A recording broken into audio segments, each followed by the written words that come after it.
Fórum de Conhecimento Jurídico da FAPIMAN.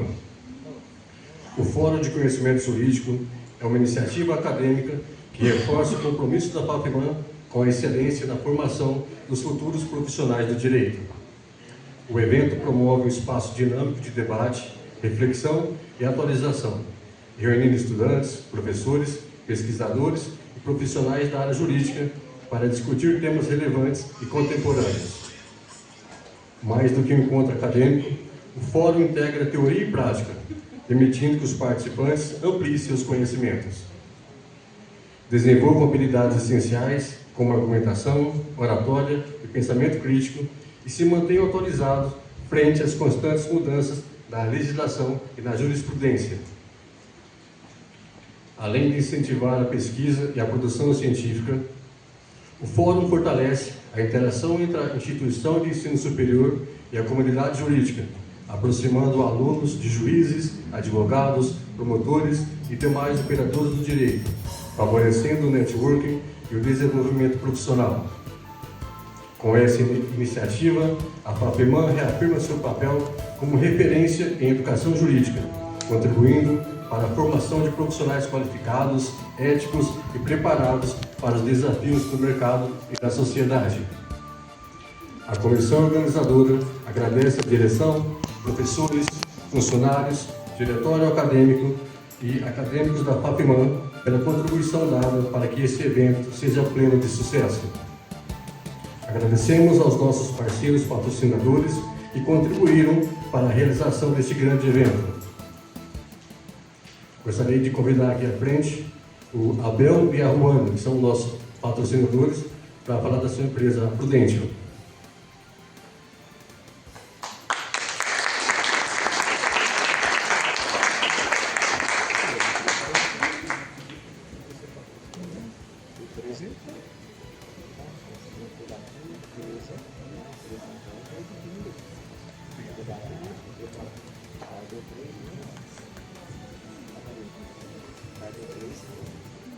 Boa noite a todos. Uma breve palavra, às vezes um assunto que não gostamos muito de abordar, mas é uma ferramenta essencial dentro do nosso planejamento financeiro. Eu me chamo Abel, eu sou corretor Life Planner da Prudential. Alguns devem conhecer, já devem ter escutado falar alguma vez. Eu represento aqui a CIS Corretora, que é a minha empresa aqui em Madaguari. Então, é dizer que é uma honra, né, poder trazer uma extensão de uma empresa tão grandiosa. A Prudential é uma seguradora americana. Nós falamos aí, são 150 anos de história, né, levando proteção, tranquilidade financeira para as famílias. Então, nós falamos sobre blindagem de patrimônio, sucessão empresarial, sucessão patrimonial, né, seguro de vida em vida. Hoje, o nosso conceito no Brasil, nós falamos seguro de vida só para quando morre, não. Nós falamos também sobre proteger enquanto em vida. Tá? E também seguro de vida vitalícios. Tem um versículo que eu gosto de citar, que diz assim: o povo perece por falta de conhecimento, e acredito que esse é justamente o ponto. Falar sobre proteção e planejamento é também compartilhar conhecimento, num momento tão importante. Inclusive agora, em setembro, é um mês de conscientização que nós falamos sobre o seguro de vida. Nós vivemos uma mudança de cultura, então nós dizemos que o seguro de vida também é uma mudança de pensamento. Não se pratica muito no Brasil, apesar desse número estar mudando. Os nossos segurados hoje pela Prudential são 50 milhões de pessoas, onde no Brasil representa 10% desse número. E ele vem crescendo a cada dia. Tá? Eu vou estar aqui no final, depois, se vocês quiserem uma consulta, vamos dizer assim, de forma consultiva mesmo, um bate-papo, marcar para a gente poder conversar, apresentar para vocês de que forma nós fazemos esse planejamento financeiro, de que forma nós fazemos essa proteção familiar. Então, eu acredito que seja interessante. O pessoal fala assim, mas quem pode ter seguro de vida? Todos nós podemos ter um seguro de vida. Tá? Então, nós vamos proteger você e o bem mais precioso que você tem, que é a tua família. Tá bom? Quero também parabenizar, José, obrigado, parabenizar a todos pelo evento, os organizadores, e desejar que esses dias sejam de muito aprendizado e crescimento para todos. Ok? Muito obrigado, estou à disposição no final do evento.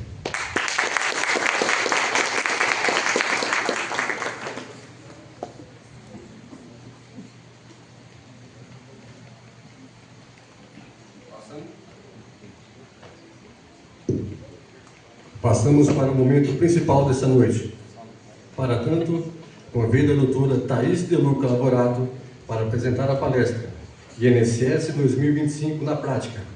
Ainda dá para se aposentar?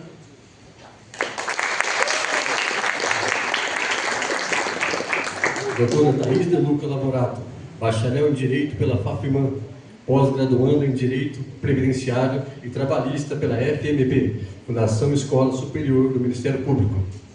Convido a palestrante, doutora Thaís de Luca Lavorato, para proferir a sua palestra.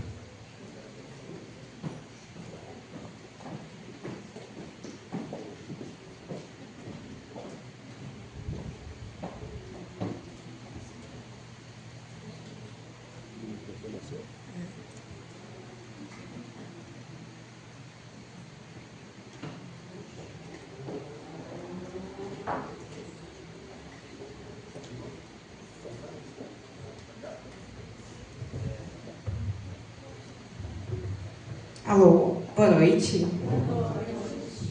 É uma alegria retornar à FAFIMAN para participar desse evento, o FAFJúri. Eu parabenizo a instituição e os alunos de Direito pela organização desse evento e agradeço o convite para falar sobre benefícios do INSS. Para começar, para poder direcionar melhor a nossa conversa, eu quero saber quem que é estudante de Direito. Pode levantar a mão.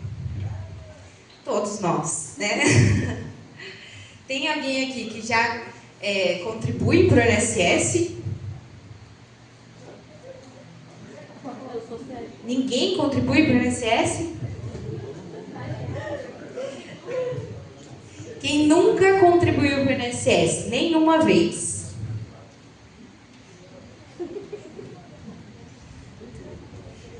Pode passar o slide.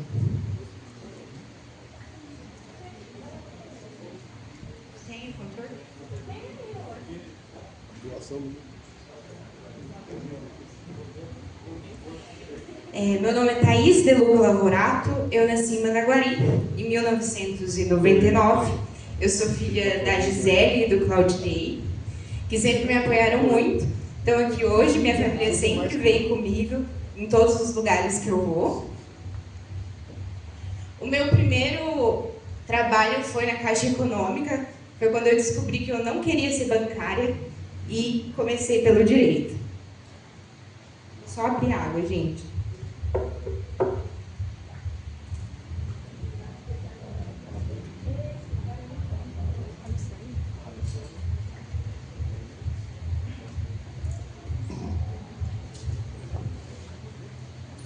Eu comecei a minha trajetória aqui na FAFIMAN em 2017, eu sou da turma de 2017 e 2021.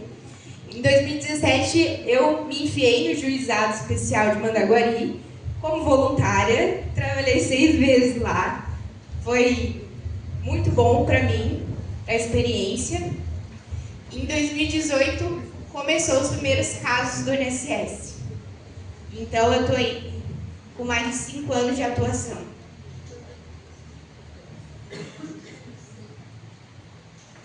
Hoje eu tenho um escritório de advocacia especializada em direito previdenciário e a minha principal especialidade é em benefício por incapacidade e planejamento previdenciário.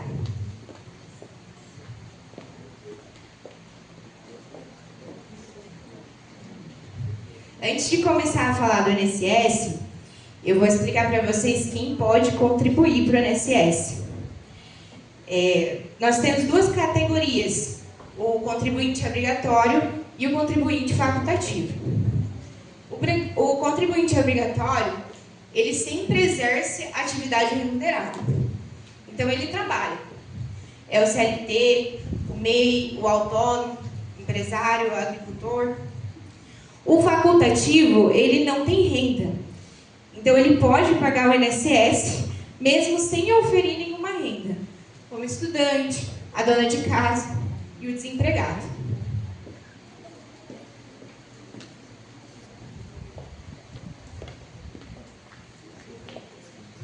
Primeiro eu vou explicar como que funciona a questão do INSS. Tem alguns conceitos básicos.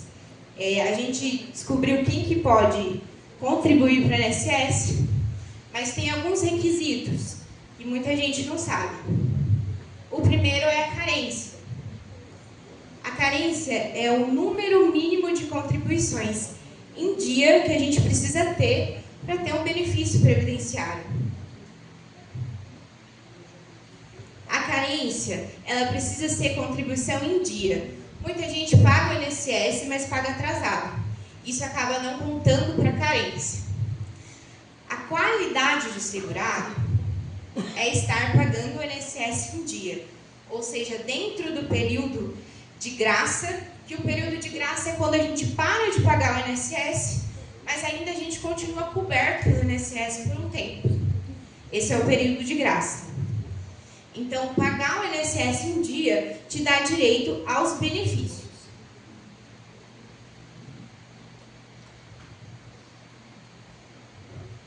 Bom, nós temos 12 benefícios do INSS, é bastante coisa. Eles se dividem em benefícios programáveis e não programáveis. Os benefícios programáveis são aqueles que a gente planeja, ou seja, a gente contribui e espera se aposentar. Agora, os benefícios não programáveis são aqueles que acontecem. Acontece, a vida acontece, a gente fica doente, acidentes acontecem, mortes acontecem, e é nessa hora que a gente precisa estar assegurado pelo INSS. A gente vai falar um pouco sobre esses benefícios. Não vamos falar de todos, porque são muitos, mas os principais. Começando pela aposentadoria por idade. Para quem já contribuía antes da reforma, a reforma da Previdência foi em 2019. E com ela vieram algumas mudanças no tempo de contribuição e principalmente na questão da idade. A aposentadoria por idade, para quem contribuía antes de 2019, ela é de 62 anos para a mulher e de 15 anos de contribuição. Mas tem a questão da carência. Ter 15 anos de contribuição não é a mesma coisa que ter 180 meses de carência. Por quê? Contribuir para o INSS sem contribuir em dia não conta para carência. Então precisa ter 15 anos de contribuição e 180 meses de carência.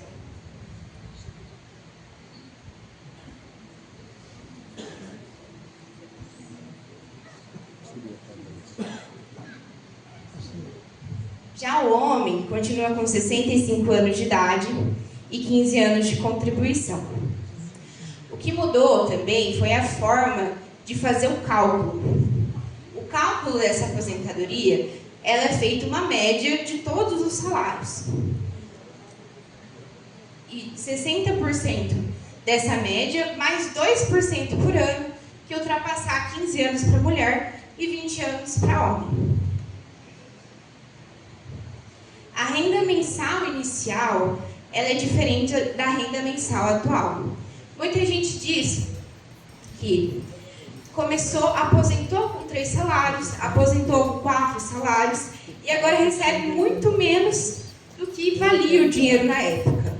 A questão é que o INSS, ele não atualiza as aposentadorias da mesma forma que ele atualiza o salário mínimo. Então, esse benefício, ele não tem o mesmo valor que o salário mínimo.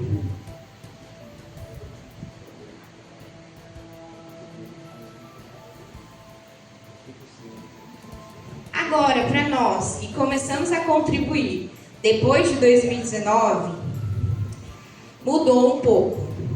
Mas mudou principalmente para os homens. Os homens precisam comprovar 20 anos de contribuição. Então, os nossos filhos que vão começar a contribuir agora, depois de 2019, vão precisar comprovar 20 anos de contribuição no caso de homens. E no caso de mulheres, continua 15 anos. Vocês têm alguma dúvida até agora?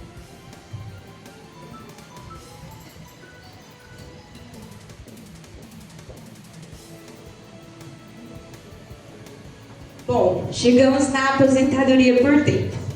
A aposentadoria por idade é simples, não tem muitas firulas, você precisa ter 180 meses de carência e 15 anos de contribuição. E cumprir o requisito de idade. Mas agora a gente tem a aposentadoria por tempo. O que mudou depois da reforma da Previdência?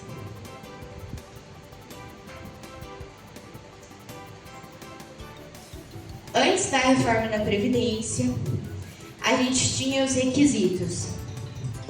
Não precisava de idade mínima, 30 anos de contribuição para mulheres, e 35 anos de contribuição para homens. Também segue os 180 meses de carência. Ou seja, precisa de 15 anos de contribuição em dia. Mas não precisava de idade mínima. O tempo de contribuição, ele é sempre diferente da carência, porque a carência tem que ser feita em dia, a contribuição tem que ser feita em dia.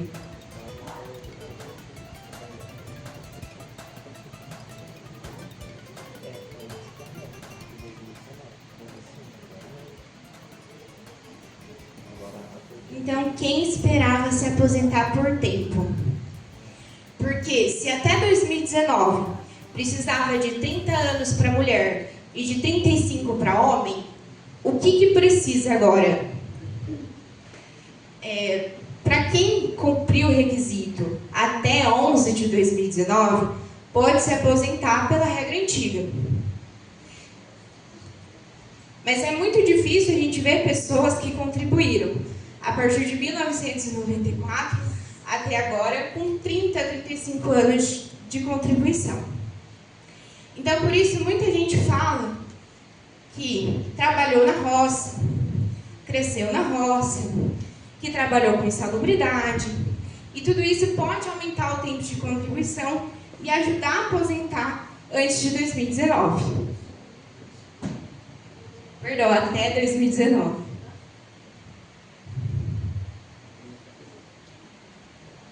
Bom, existem duas formas de aumentar esse tempo de aposentadoria.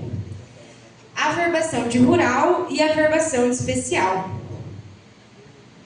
A verbação de rural é para quem é boia fria, porcenteiro, proprietário, pescador.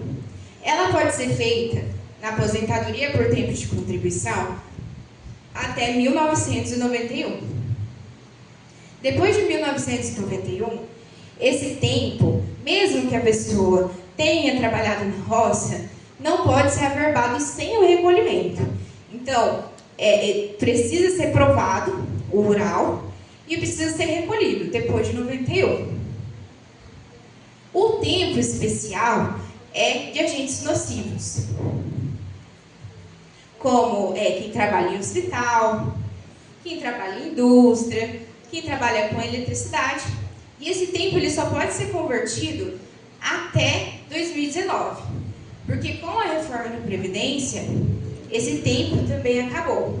Essa conversão de tempo acabou na aposentadoria por tempo. Ela ainda existe, mas na aposentadoria especial. E quem não fecha o tempo? Quem não chega até 30, 35 anos, até 2019? O que faz? Toda vez que tem uma reforma da Previdência, tem as regras de transição. A gente já passou por uma reforma de Previdência e essa é uma outra reforma que a gente passou agora em 2019. Então, para quem esperava aposentar por tempo de contribuição, ter 30, 35 anos, pode tentar aposentar nas regras de transição. Existem 4 regras de transição.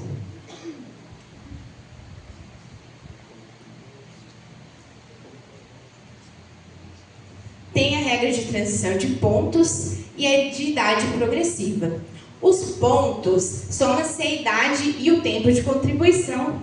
E para aposentar hoje, em 2025, precisa, para mulher, 92 pontos e para homem, 102 pontos. Isso seria 34 anos de contribuição para mulher e 38 anos de contribuição para homem. Mais do que era. A A gente lembra que eram 30 anos para mulher e 35 anos para homem. Idade progressiva. A idade, ela vai subindo a cada 6 meses, todo 1º de janeiro até chegar ao limite final. Então, hoje, o requisito mínimo é 61 anos de idade e vai chegar, hoje não, em 2019 era 61 e vai chegar a 65 em 2027. E as mulheres vai chegar até 62 em 2031, seguindo a regra da aposentadoria por idade, que é 65 anos para homem e 62 anos para mulher. Agora nós chegamos nos pedágios. Bom, existe o pedágio de 50% e o pedágio de 100%. O pedágio de 50% é o único que não exige idade mínima. Então, você precisa, para contribuir, para conseguir esse benefício, ter menos de 2 anos faltando até 2019. Então, até 2019, precisava ter menos de 2 anos faltando para aposentar, os 30 e os 35 anos. Então, precisa cumprir o tempo faltante, aqueles 2 anos que faltava pelo menos, mais 50% dele. Então, se uma mulher tinha 28 anos e 8 meses, faltava 1 ano e 4 meses. No pedágio, ela vai cumprir 16 meses mais 8 meses, igual a 24 meses. Cumpre o requisito em 24 meses depois de 2019. Ou seja, ela precisa cumprir o tempo que faltava mais um pedágio. Isso que significa pedágio. Pedágio de 100%. Esse pedágio já tem idade mínima. Então, é necessário ter 57 anos e 60 anos se for homem. E cumprir o dobro do que faltava em 2019. Então, nesse caso, a mulher, se ela tinha 26 anos e faltava 4 anos, ela precisa cumprir 8 anos e ter 57 anos. A idade, ela é fixa. Então, precisa ter 57 anos. Não existe mais a possibilidade de aposentar nesse pedágio sem a idade mínima.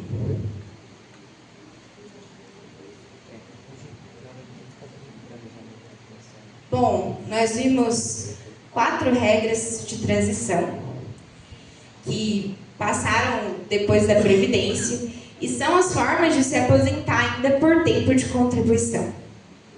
A dúvida que fica é se nós ainda vamos conseguir aposentar por tempo de contribuição. Como muitos aqui me falaram que não contribuem para o INSS, é muito provável que nós que nascemos aí a partir de 99, de 90, não vamos conseguir aposentar por tempo de contribuição. Mas e para os nossos pais? Para os nossos pais, os nossos avós, as pessoas que trabalharam na roça, as pessoas que trabalharam em indústria, as pessoas que trabalham em hospital, essas pessoas que trabalharam muito tempo antes de 2019 e esperavam se aposentar. O que vai acontecer com elas? Para saber qual que é a melhor forma de se aposentar, é necessário fazer um planejamento previdenciário. O planejamento previdenciário, ele é uma análise técnica para saber qual que é o melhor benefício. Todas essas regras que eu apresentei, elas têm uma forma de calcular o valor do benefício e saber qual que é a regra que paga mais em menor tempo. Então, é para isso que serve o planejamento previdenciário, para tentar aposentar mais cedo, adiantar a aposentadoria. Tendo tantas regras assim, a gente deve confiar no INSS? O INSS é o órgão mais demandado da Justiça. Hoje tem 4,3 milhões de processos pendentes para serem julgados. E o fato curioso é que cada vez mais o INSS tem oferecido propostas de acordo, ou seja, o processo tem acabado antes mesmo de começar a instrução. Então o INSS erra, e ele erra muito. Então não tem motivo para a gente confiar a nossa aposentadoria para o INSS. O que o planejamento previdenciário faz? Ele audita o CNIS. O CNIS é onde ficam todas as contribuições. E essas contribuições, elas podem estar faltando, não tem averbação de rural, não tem averbação de especial, pode ser que tenha salários errados. Isso tudo implica na sua aposentadoria.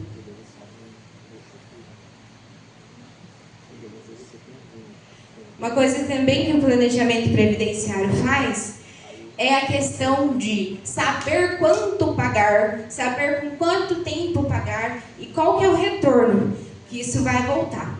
Porque a previdência, ela é um investimento. Então, quanto você está pagando para o INSS hoje, ou quanto o seu pai, a sua mãe está pagando para o INSS hoje, por quanto tempo ainda precisa pagar? E qual que vai ser o retorno disso? Então, dá para calcular e precisa ser calculado porque é um investimento. A averbação de rural especial, ela depende de provas. Então, reunir essas provas é muito importante, como certidões, o PPP e essas documentações necessárias para a averbação.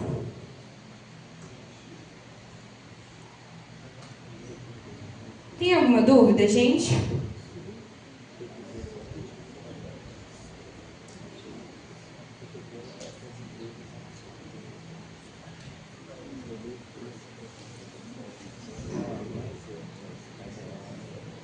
Bom, aposentadoria especial. A aposentadoria especial também passou por uma mudança legislativa na reforma da Previdência. O que aconteceu? A aposentadoria especial é para quem trabalha exposto de forma habitual e permanente a um agente nocivo, que são químico, biológico, físico, ruído, eletricidade. E essa pessoa, ela passou 25 anos trabalhando exposto a um agente nocivo.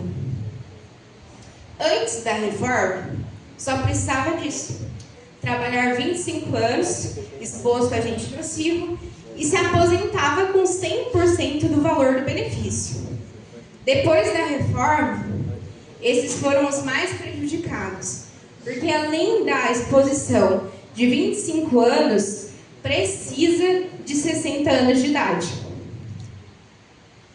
Então, a conversão de especial em comum também foi até 2019 e o cálculo também mudou e foi muito prejudicial, porque agora é a média de todos os salários, 60% dessa média, mais 2% por ano acima de 20 e 15 anos, a depender se homem ou mulher.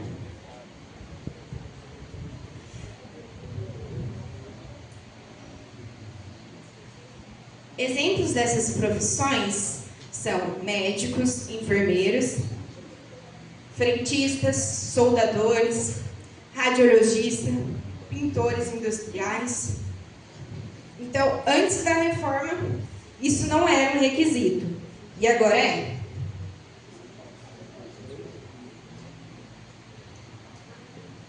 Bom, essa é uma aposentadoria que pouca gente conhece, que é a aposentadoria da pessoa com deficiência. O que é deficiência para o INSS? A deficiência, ela é um impedimento de longo prazo. É algo que não vai passar nos próximos 2 anos. Então, essa pessoa com deficiência, ela tem barreiras no dia a dia que impedem ela de viver em condição de igualdade com os demais. Então, a deficiência não é só não ter uma perna, não é só uma questão física. Ela é sensorial, ela é mental, ela é intelectual e existem várias barreiras. Alguns exemplos de deficiência é a visão monocular, surdez significativa, amputação, paraplegia, deficiência intelectual. Quais são os requisitos? A aposentadoria da pessoa com deficiência, ela é por tempo ou por idade. E por isso, tem algumas condições especiais para quem tem essa deficiência. Essa deficiência, ela precisa ser comprovada por meio de perícia médica. Então, vai ser necessário fazer uma avaliação no INSS para comprovar a deficiência, para poder ter essas condições especiais para quem tem deficiência. Por tempo de contribuição, no caso de deficiência leve, são 33 anos de contribuição para homem e 28 para mulheres. Por idade, a idade também é reduzida, é 60 anos para homem e 55 para mulheres. Os 15 anos de contribuição precisam ser feitos. Então, não é só a deficiência, mas tem que ter a contribuição.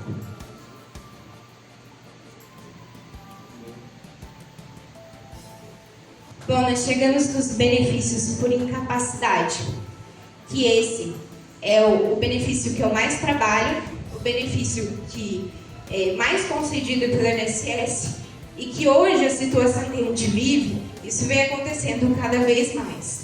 Muitas pessoas doentes que precisam do INSS e não conseguem trabalhar. Nós temos dois tipos de benefício por incapacidade: o benefício temporário e o benefício permanente. O benefício temporário é o auxílio-doença.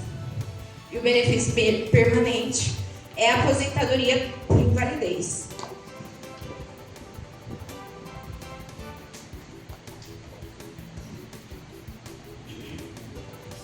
Em 2019, esses benefícios mudaram de nome. Então, por isso que eu coloquei ali que é temporário e permanente. Porque quando você vai fazer o requerimento do meu INSS, o benefício não está lá mais como auxílio-doença, mas como benefício por incapacidade temporária.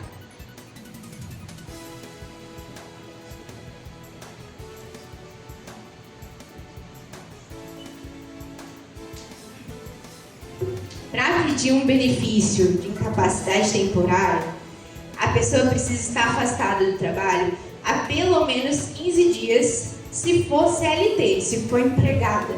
Porque os primeiros 15 dias é a empresa que paga. Então o INSS ele vai pagar a partir do 16º dia.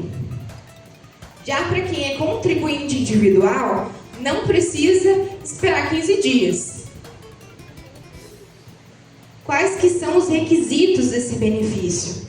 É a qualidade de segurado. Qualidade de segurado, relembrando, é estar contribuindo para o INSS. Estar em dia com o INSS. Ou estar em período de graça, que é quando a gente para de contribuir para o INSS, mas mesmo assim continua segurado. A carência desse benefício, carência é o número mínimo de contribuições, é de 12 contribuições. Então, para pedir o auxílio-doença, precisa ter 12 contribuições em dia para o INSS.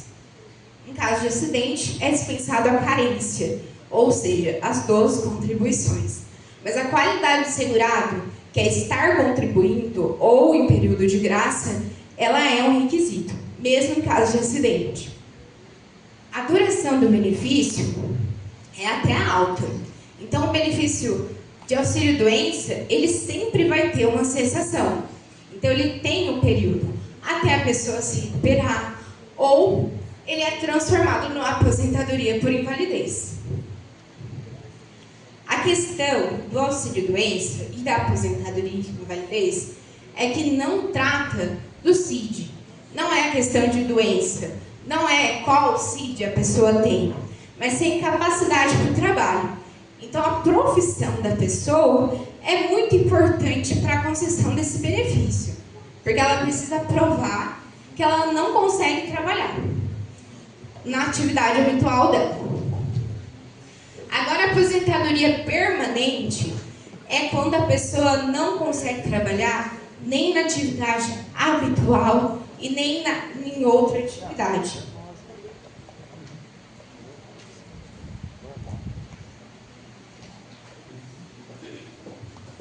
Ainda assim, a aposentadoria por invalidez, ela precisa de qualidade de segurado e carência. Muitas pessoas acham que só porque não conseguem trabalhar ou porque estão doentes a ponto de não conseguirem trabalhar, vão conseguir a aposentadoria por invalidez. Mas a aposentadoria, gente, sem contribuição, não existe. Existe um benefício que é diferente da aposentadoria, que é diferente do auxílio-doença, que não existe contribuição. Mas a aposentadoria não existe sem contribuição. A qualidade segurada, então, é necessária, 12 meses de carência, salvo se acidente. Mas precisa ter a qualidade segurada.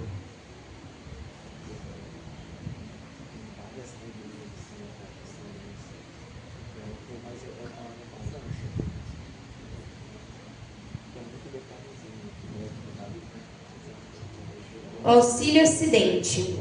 Esse benefício é para quem sofreu um acidente e ficou com sequelas. O que é uma sequela? Sequela é um movimento que a pessoa conseguia fazer e hoje em dia ela não consegue mais, mas ela precisa adaptar. Então, desse acidente, porque a gente precisa comprovar que foi de um acidente, precisa comprovar que ficou uma sequela. E essa sequela é uma condição que a pessoa conseguia fazer, desempenhava normalmente no seu trabalho, mas agora ela ficou com uma limitação. Então ela precisa adaptar para fazer. Isso é uma sequela. Então, o auxílio acidente é devido quando a sequela permanente reduz a capacidade na atividade habitual. O grande ponto do auxílio acidente é que é um benefício que pode ser recebido ainda que a pessoa volte a trabalhar. Então, a pessoa sofreu um acidente de trabalho, voltou ao trabalho, ela pode receber esse benefício como indenização. Então, diferente de um auxílio-doença, diferente de uma aposentadoria por invalidez, a gente não está falando de incapacidade total para o trabalho. A gente está falando de sequela. São coisas diferentes.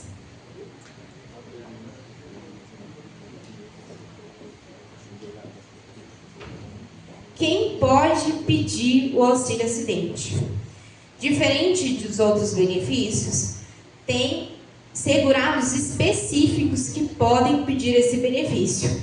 O autônomo, o contribuinte individual, o MEI, o facultativo não tem direito.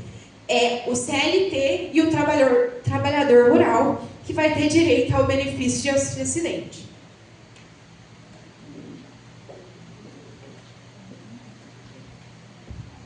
A questão do valor.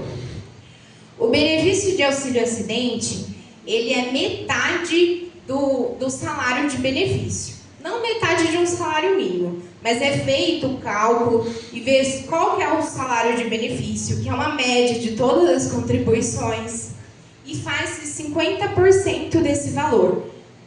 E essa pessoa começa a receber esse benefício e pode continuar trabalhando registrado normalmente.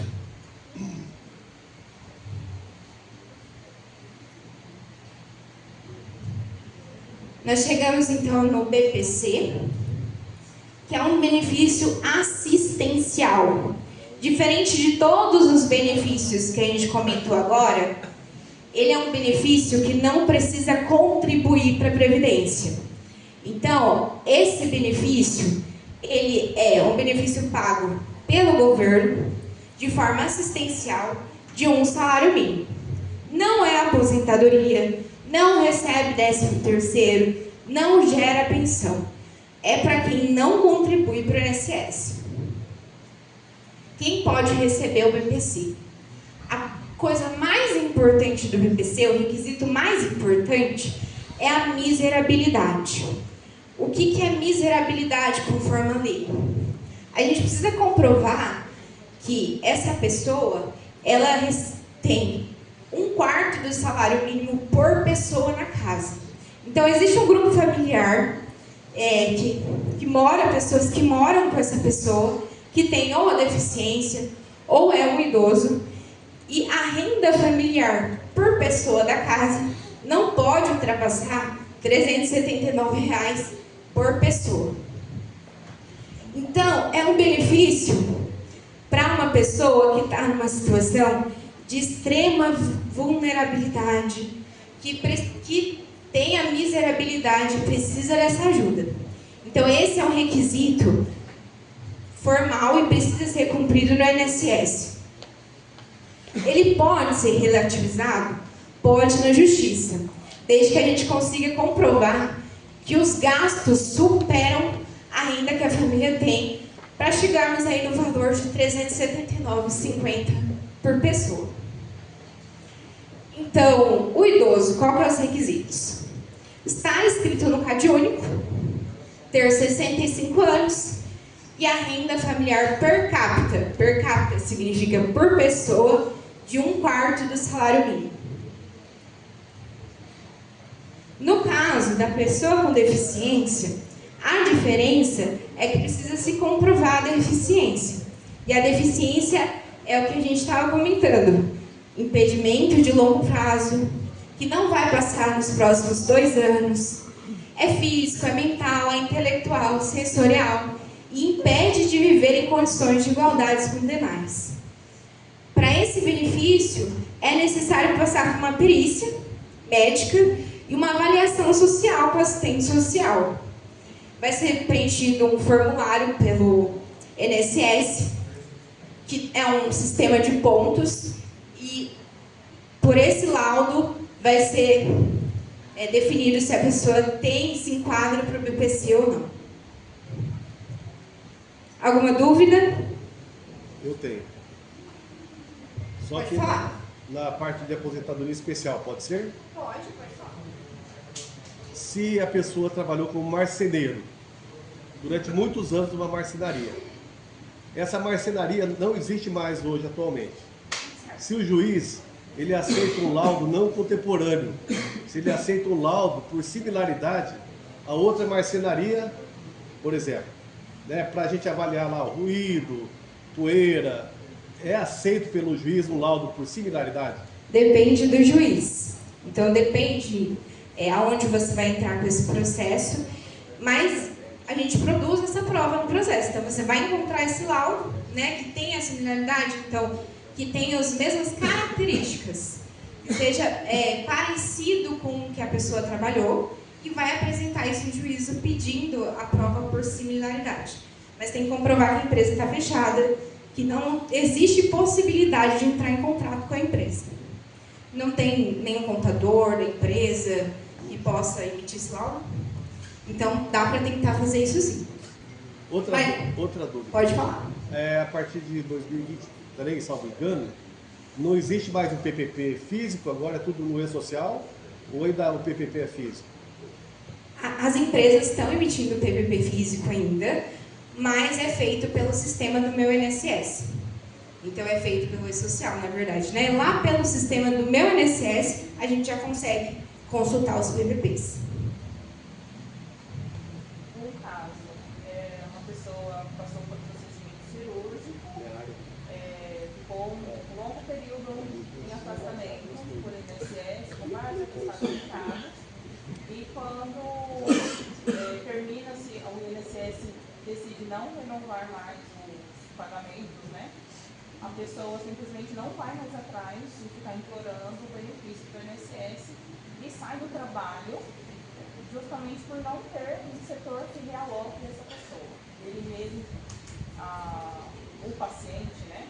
Ele mesmo pede para sair desse trabalho.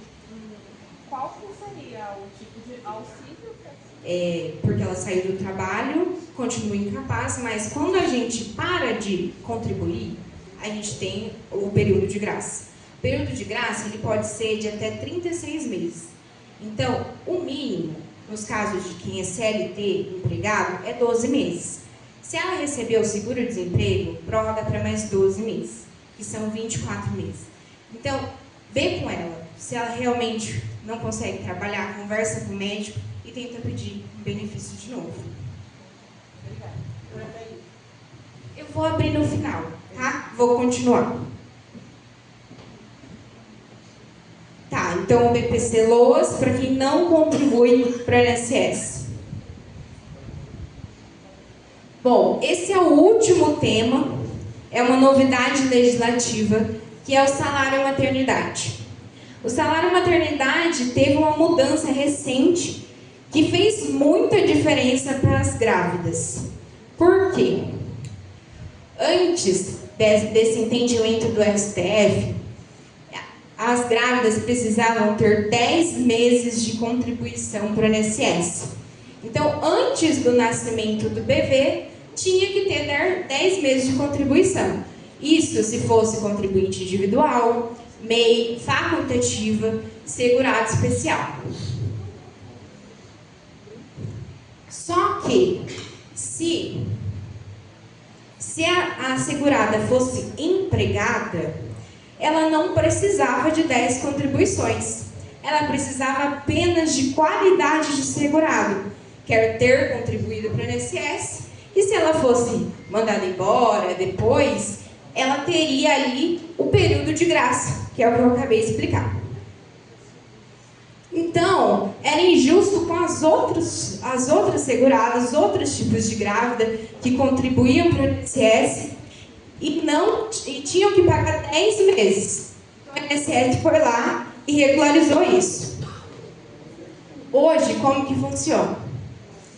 Para você receber o salário maternidade, você precisa fazer uma contribuição para o INSS antes do parto. Porque uma contribuição vai te dar o quê? Qualidade de segurado. E isso é o requisito hoje do salário maternidade. Ter a qualidade de segurado na data de nascimento do bebê. Então, na data de nascimento do parto, precisa ter essa qualidade de segurado. Então, isso mudou bastante. Ajudou as mães para poder ter esse benefício. Bom, eu vou terminar de responder as dúvidas. Quem quiser perguntar, pode perguntar. Pode. Doutora Thaís, há 15 anos já estou na área previdenciária, acompanhando aposentadorias rurais, principalmente. Eu não sei, peraí que eu vou puxar o microfone.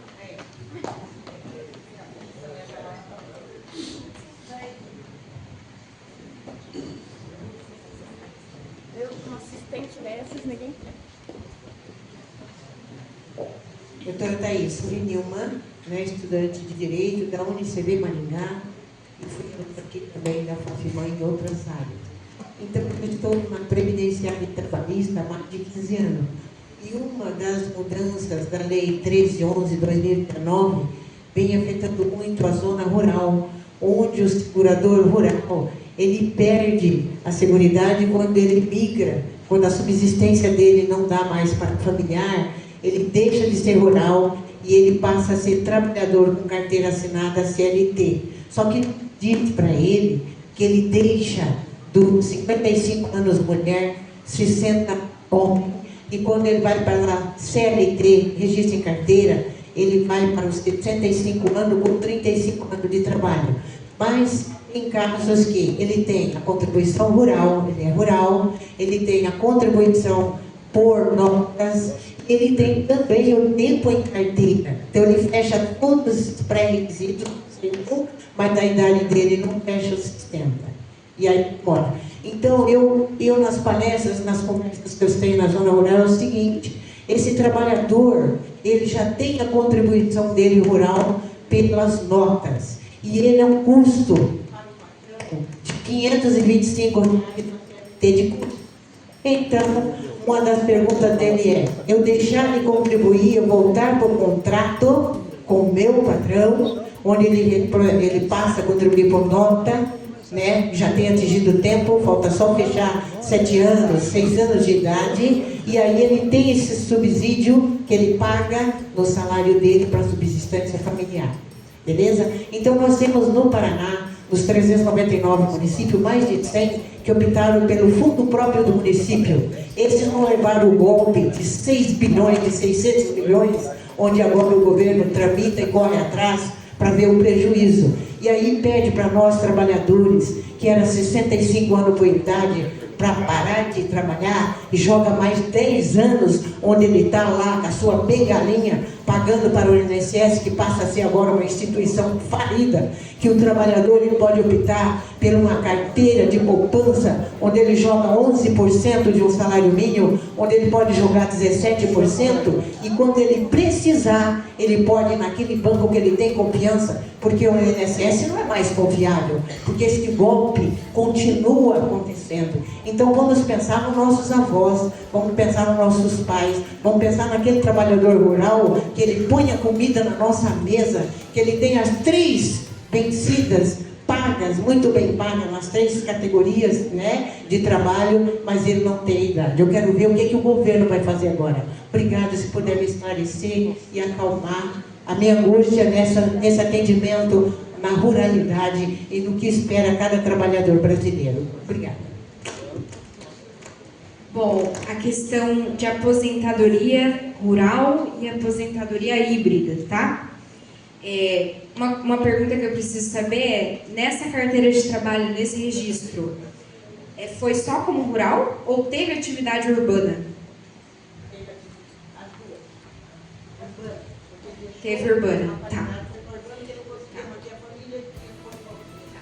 Se fosse só rural, realmente daria para verbal utilizando a carteira de trabalho, utilizando esse período como rural. Mas como tem atividade urbana, precisa cumprir os 65 anos. Por quê? Porque entra na aposentadoria híbrida. Então, a pessoa tem 65 anos de idade, que é a mesma coisa da aposentadoria por idade urbana, e ela junta o rural com o urbano para fechar o tempo. A questão que você me perguntou é voltar a recolher nota, né? Parar, mandar embora e começar a recolher nota. Essa é uma questão complicada, né? Que teria que ver, teria que analisar o caso minuciosamente, mas existe sim a possibilidade de a gente usar período remoto, que é antigo, e período atual. A aposentadoria por idade rural é para quem ainda trabalha na roça. Então essa pessoa tem período remoto, antigo, e ela tem período atual. E aí sim seria, né, a questão dos 60 anos e não 65 anos. Mas essa questão dele ter atividade urbana precisa juntar o tempo rural dele e ver se vai dar os 15 anos, tá? Precisa analisar. Mais alguém? Com essa dificuldade que está havendo, né, para aposentar hoje, de tantas dificuldades que estão sendo colocadas aí, nós que estamos estudando direito, teremos mercado de trabalho daqui a 4 anos nessa área previdenciária? Muito. Hoje em dia, eu não digo pela aposentadoria em si, tá? Tem sido realmente mais difícil aposentar, mas essas averbações de rural e especial vão continuar para a gente tentar aposentar por tempo de contribuição. Por que o rural ele é tão importante para a aposentadoria por tempo? A gente consegue averbar a partir dos 12 e dos 8 anos no judicial. Então isso dá 10, 15 anos de tempo para a pessoa. E aí a pessoa acaba aposentando por tempo de contribuição, tá? Mas pra gente que já desistiu, né? Eu não acho que vou aposentar por idade, vou aposentar por idade, mas a questão é, planejem, não confiem no INSS, veja o que vale pagar para o INSS, porque quando você paga INSS, você não está pagando só o INSS, está pagando imposto de renda também.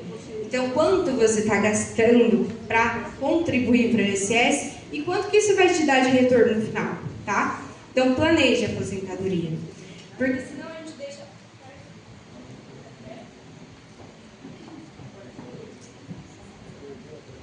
Porque senão a gente deixa muito pro acaso, né? E a aposentadoria é um benefício programável. Ele não é um benefício que acontece. Mas, muitas vezes, eu falo da minha prática, o que compensa pagar para o INSS é o salário mínimo, por conta de imposto de renda e como vai ficando depois, né, nos planejamentos que a gente faz. Mas se a pessoa não tem opção, porque ela ofere mais que o salário mínimo, e aí a gente está falando do contribuinte obrigatório. Ele ofere mais que o salário mínimo, ele tem que contribuir de acordo com a sua renda. Então, tem que planejar para saber quanto vale a pena contribuir e quanto vai voltar para você depois, tá? Eu respondi a dúvida?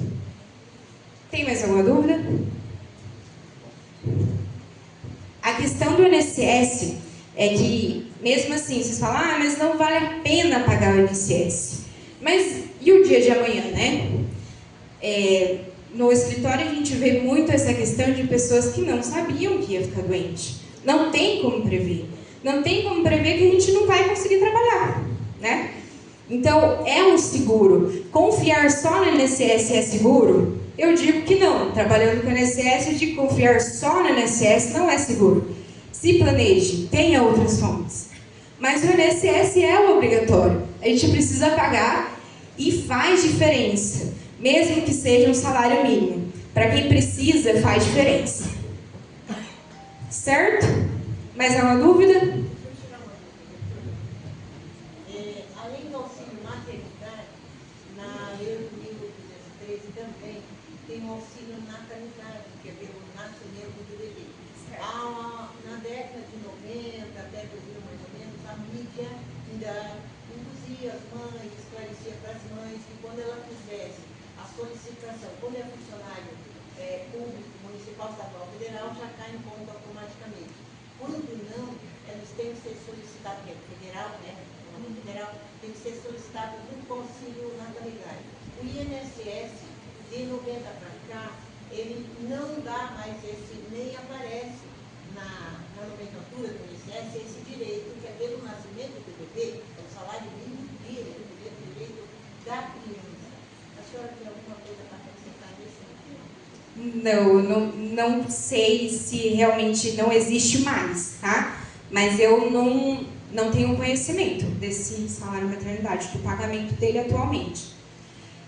O que gera o direito hoje para o salário maternidade são algumas seguintes situações. O nascimento do bebê, o nascimento do natimorto também gera, a questão do bebê e da criança passar mais tempo no hospital por teve alguma complicação, isso aumenta o tempo de salário maternidade, e aborto espontâneo também paga salário maternidade, tá? Essas são as situações. Certo? Muito obrigada, pessoal, pelo convite. Espero que todos tenham entendido.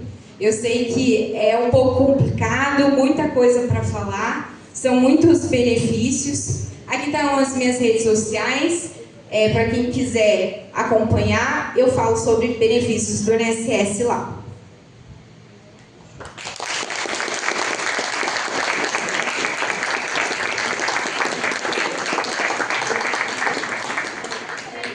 Agradecemos a brilhante palestra que muito contribuiu para o enriquecimento e valorização do evento. Convido o coordenador do curso de Direito da FAFIMAN, professor Dr. Edson Pierobomo, para fazer a entrega do certificado ao palestrante.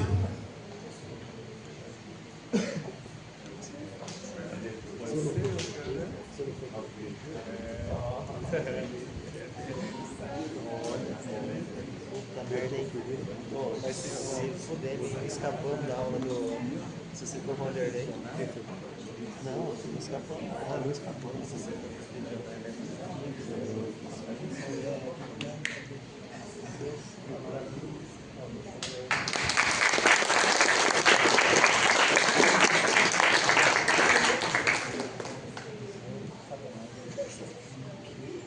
Convido a presidente do diretório acadêmico, a acadêmica Mariana, para fazer a entrega da lembrança à palestrante.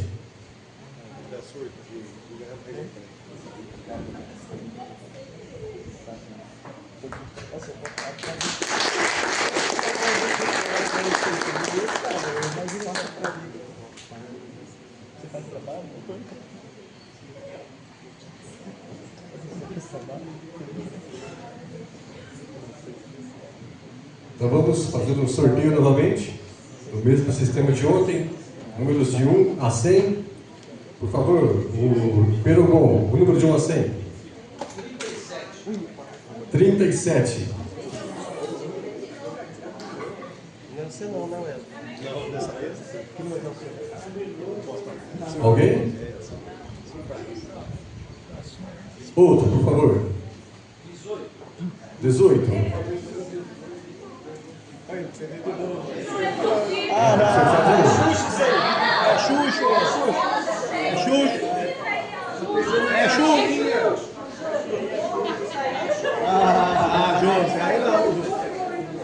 Eu acho que foi justo.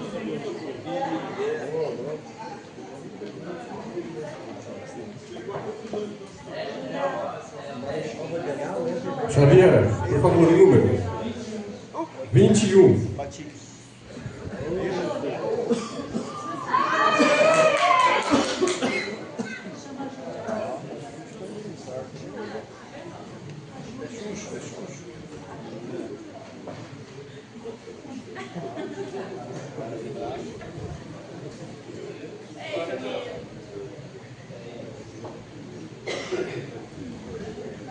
Thaís, por favor, o número de 1 a 100. 28. Alguém?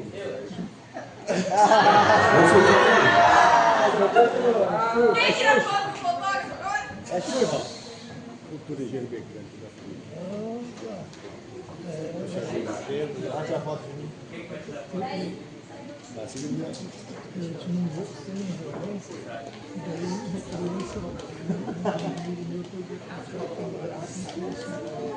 eu ver seu número aí, só pra certeza.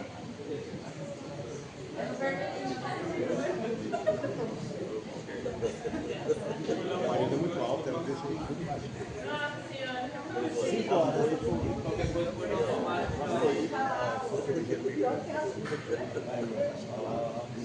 Começo, né? Esse é tipo. Professora Leocádia, o número, por favor, que não seja o seu. 37.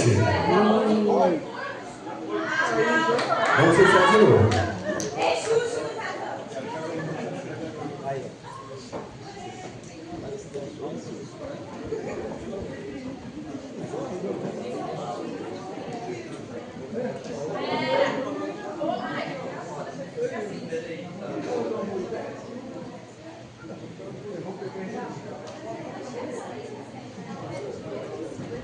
Professora Juliane, fala o número pra gente aí.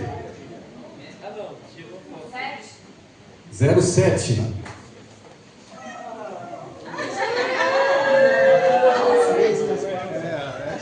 É Xuxa essa família aí, hein? É Xuxa essa família aí. A família inteira, cara. Tia.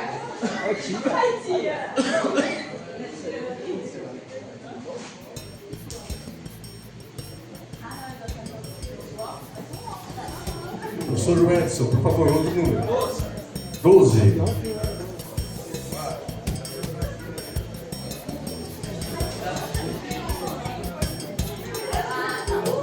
Não, vamos sortear de novo. É Xuxa. Pegou agora lá em caixa. DJ, põe uma música aí, DJ. Guilherme, põe o som na caixa depois, o DJ. Xavier, por favor, outro número. 99. Não é possível que foi o Robson. Outro, por favor. 85. Não é possível. Esse é. Esse rapaz que vende. É o menino da venda do pão de queijo. Pão de queijo.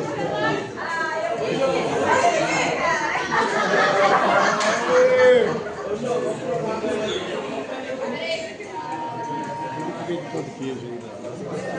Cartão.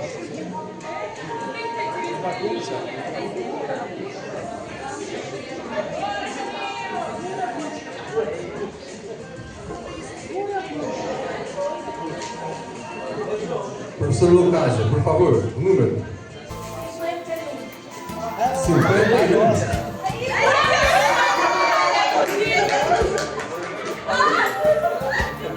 Combinado.